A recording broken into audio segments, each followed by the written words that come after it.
15th August 1963, a date that would etch itself into the annals of financial history. 2.6 million, the equivalent of 65 million today, stolen in just 15 minutes. This is the story of the Great Train Robbery. Imagine the scene, a quiet night in Buckinghamshire, England. The sleepy village of Ledburn dozes under the starlit sky, unaware of the audacious heist unfolding nearby. Some 30 miles away, London's Euston Station prepares for the arrival of the Royal Mail train, bound for Glasgow with its precious cargo, bags brimming with banknotes.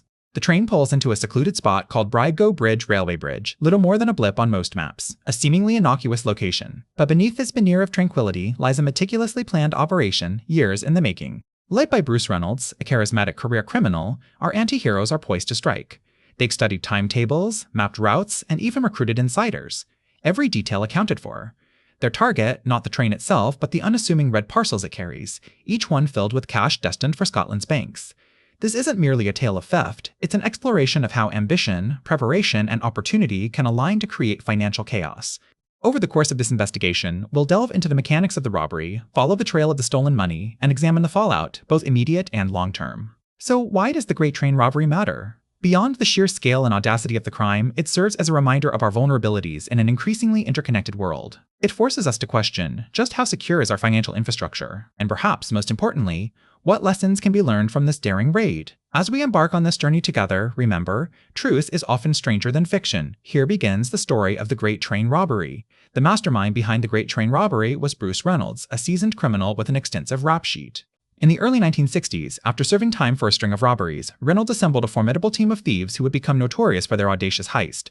Reynolds' gang consisted of at least 15 men, each one hand-picked for their unique skills.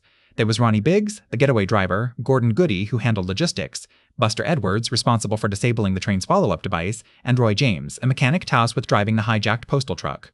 The planning phase took months. They studied railway timetables, learned about train schedules, and even posed as rail workers to gather inside information. They meticulously plotted every detail, right down to the minute, knowing that precision would be key to their success. On August 8, 1963, the plan was set into motion. Around midnight, the gang intercepted the Glasgow to London mail train as it passed through Ledburn, a small village in Buckinghamshire, England. Wearing railway uniforms and carrying fake identifications, they halted the train by triggering a red signal.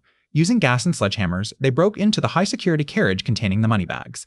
Unbeknownst to them, however, the supposed 2.6 million haul included only 1.25 million in used banknotes. The rest were uncirculated, non-consecutive notes worthless to the thieves.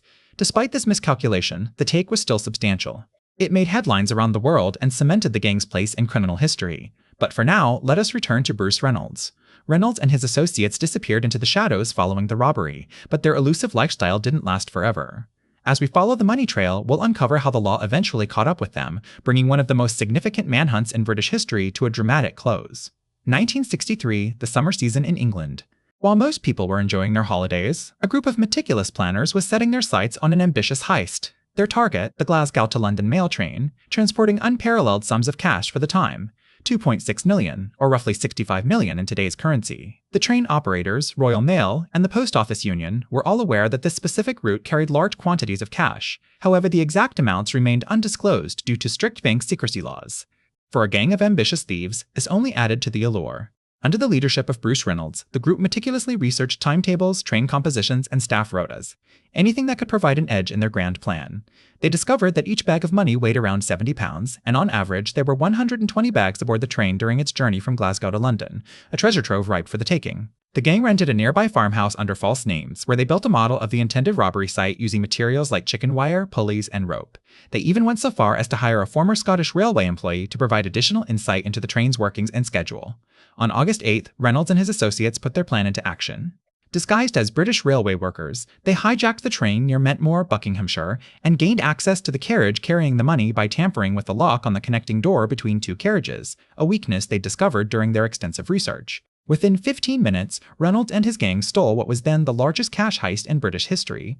The sheer scale of the robbery sent shockwaves throughout the nation and captured the public's imagination, earning its place as one of the most infamous crimes of the 20th century. But for now, let us return to Bruce Reynolds, a man whose life was forever changed by this daring heist. 15 minutes. That's all it took for Bruce Reynolds and his gang to execute the Great Train Robbery on August 8, 1963. Their target? A Royal Mail train transporting used banknotes from London to Glasgow. The loot? An astounding 2.6 million, the equivalent of approximately 65 million today.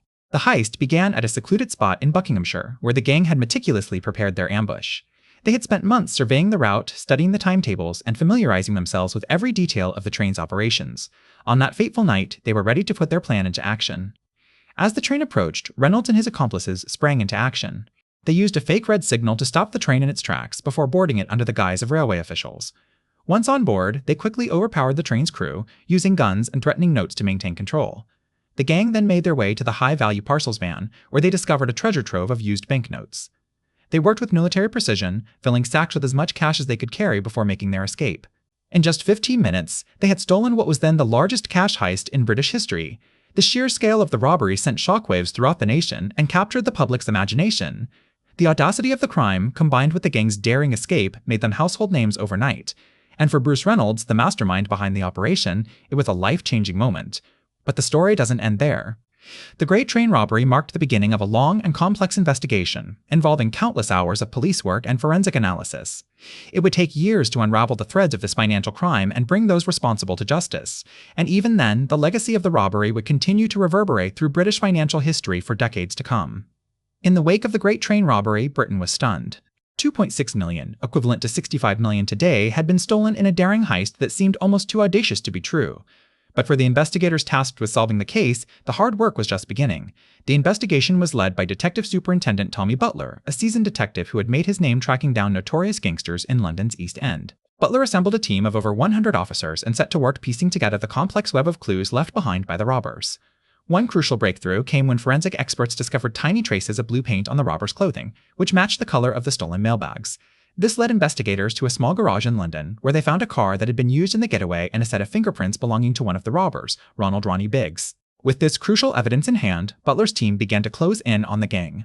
One by one, the robbers were tracked down and arrested, including Biggs himself, who was captured in Brazil in 1974 after living as a fugitive for over a decade.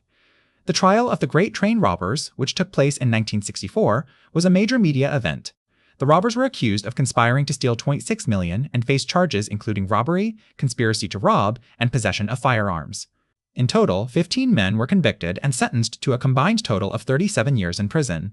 However, the legacy of the Great Train Robbery would continue to reverberate for decades to come. The heist exposed weaknesses in Britain's financial system and led to increased security measures, including the introduction of armored cash-in-transit vehicles and improved surveillance technology. Moreover, the case raised questions about the role of organized crime in British society and sparked a national debate about the need for tougher laws and harsher penalties for serious criminals. The Great Train Robbery may have been solved, but its impact would be felt for years to come. The Great Train Robbery didn't just leave a gaping hole in Britain's currency reserve, it also exposed critical weaknesses in security measures, leading to significant changes in how cash-in-transit operations were managed. The Post Office Railway, which had been transporting mail and money safely for decades, was soon decommissioned, deemed insufficiently secure in the face of modern criminal methods. Financial institutions increased their vigilance too.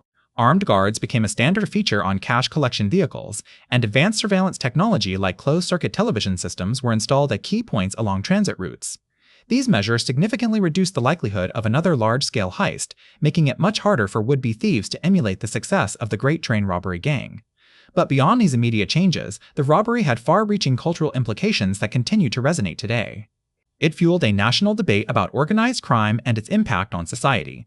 Politicians, law enforcement agencies, and ordinary citizens questioned whether enough was being done to tackle this growing issue. This led to tougher laws, longer sentences, and increased funding for police forces across the country. The Great Train Robbery also captured the public's imagination like few other crimes before it. Books, films, and television dramas have all been produced detailing different aspects of the story, often glamorizing the robbers and portraying them as anti-establishment heroes. Even now, more than half a century later, the case remains one of the most infamous in British criminal history. In many ways, the legacy of the Great Train Robbery serves as a cautionary tale about the dangers of underestimating the determination and ingenuity of criminals. Despite the millions spent on improving security measures, determined thieves continue to find ways to bypass them, highlighting the need for constant vigilance in protecting our financial systems. So while the Great Train Robbery may have been solved, its impact is still felt today, both in terms of the changes it prompted and the enduring fascination it holds for generations of Britons. It stands as a stark reminder of what can happen when complacency sets in, and of the importance of staying one step ahead of those who seek to exploit our financial systems for personal gain. 50 years on, the Great Train Robbery of 1963 remains shrouded in mystery and controversy. The 2.6 million heist, equivalent to 65 million today, was meticulously planned and executed with precision, but several questions linger about what really happened that fateful night. One such question revolves around the role of Bruce Reynolds, the mastermind behind the robbery. After serving 10 years in prison for his part in the crime, Reynolds claimed he had an informant within the British Railways Board who provided crucial information about the train's schedule and shipment details. However, this claim has never been substantiated, leaving many to wonder if it was merely a convenient excuse or if there truly was a mole at work. Another puzzling aspect is the alleged involvement of the American Mafia. In his book, The Great Train Robbery, historian Donald Thomas suggests that some members of the gang may have had connections to organized crime in the United States. This theory stems from the unusually high sums of money some robbers managed to spend immediately after the heist, as well as their ability to evade capture for so long despite being among Britain's most wanted criminals. Yet, no concrete evidence has ever emerged to support this theory, leaving it firmly in the realm of speculation. Perhaps the biggest controversy surrounding the robbery is the question of whether the gang received help from inside law enforcement. Rumors have persisted for decades that certain police officers were bribed or otherwise compromised, allowing the robbers to escape justice for years. While several high-ranking officials were eventually implicated and punished, many believe that the full story has yet to come to light. These unanswered questions continue to fuel public interest in the Great Train Robbery, transforming it from a simple act of theft into a symbol of Britain's post-war malaise and disillusionment. As we reflect on this infamous event, one thing remains clear. Despite being solved, the case of the Great Train Robbery is far from closed. In our next segment, we'll explore how this daring heist changed security measures for financial transactions in Britain forever. Stay tuned to The Money Trail, uncovering financial history, one story at a time. 1963, a year that would indelibly mark financial history. The Great Train Robbery, as it came to be known, was more than just a heist. It served as a sobering reminder of post-war malaise and disillusionment. As our inquiry reaches its conclusion, one thing is abundantly clear.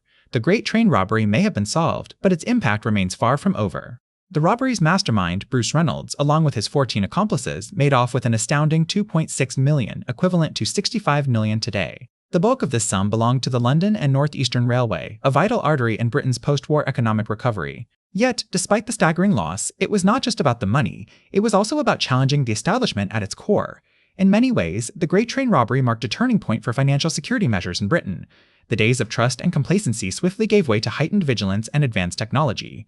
Almost overnight, the humble railway guard evolved into an armored fortress on wheels, equipped with surveillance cameras, tracker devices, and reinforced structures.